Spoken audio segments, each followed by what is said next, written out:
Hello everyone, welcome to Initial Solution. In this tutorial, I will show you how to make a title page in Google Docs. So let's begin the video. First, open your document. Then click a blank document or create a new document. If you already have a document, place your cursor at the beginning.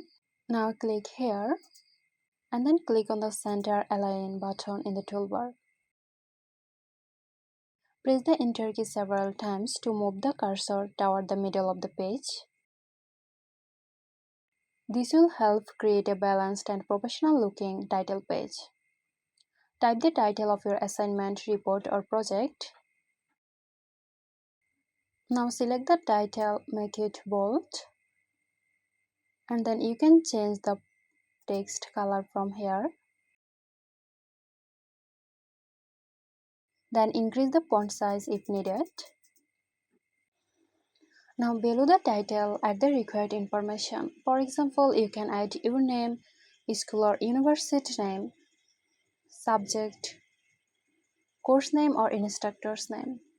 You can change the text color, increase the size or change the font. So there you have it. I hope this video helped you out. Stay tuned for more helpful tutorials here at Initial Solution.